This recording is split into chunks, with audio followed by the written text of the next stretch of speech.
Hello. I just want to talk to you for a moment about the hamstring muscles and the importance of relaxing them so that we can engage our glutes and unlock our hips. And if our hamstrings are always engaged, then they're actually weakening because they're not able to ever rest and repair and recover because they're always strained. Sometimes people will stand like this, where everything is kind of hyperextended and that set back. This can lead to a lot of discomfort in the low back as well, because there's just like a lot of pressure in it, and basically the core isn't doing anything while we're in that stance. It's just sitting out. So if we have really tight hamstrings and they're always on, our glutes cannot fire. If our glutes cannot fire, that can cause a lot of problems for the rest of our body. Because aside from like the J-Lo booty and looking nice, that is the last of our concerns. The butt actually really helps balance out the back, and without it, we can have a lot of issues with our discs collapsing too soon. So I'm going to show you a couple things.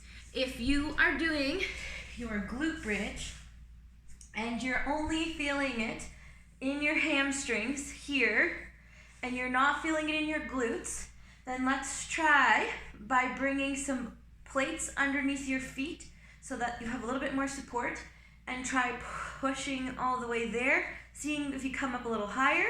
See if you feel that a little bit more in your glutes, then slowly lower down. Something we can try before going into the glute bridge is happy baby and swaying side to side. And oh, hello, man. If we go into happy baby, oh, that's great. Just stretch right there. So if we go in happy baby and we release those hips, sometimes then when we unlock the hips, then we can actually unlock those, release those hamstrings a little bit more as well. But we really want to make sure that we are getting those glutes worked. So another thing we could do instead of the glute bridge here is to come into tabletop, all fours, and take a knee out, drive it back, and set it down. All right, and that really is going to help us engage those glutes, because it's hard to engage the hamstrings when our leg is out here. Then press through your heel and then come back. And I'm not like dumping all this weight into this arm. I'm using my core to balance and set it out. So when people go into tabletop though, what is a sign of somebody who has really tight hamstrings?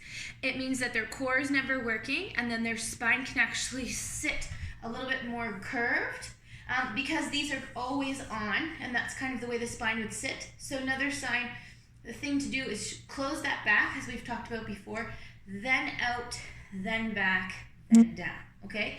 So it's just really important that we don't burn these babies out on people. So lots of different ways that we can make sure that people are getting glute activation.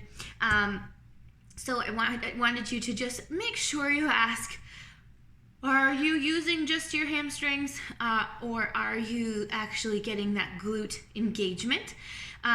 Please comment below if you need any help activating.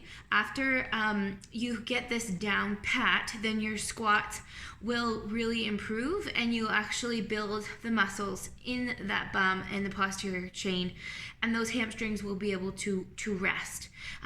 Putting your feet up on a box, I'll just use this, and rest in here like so.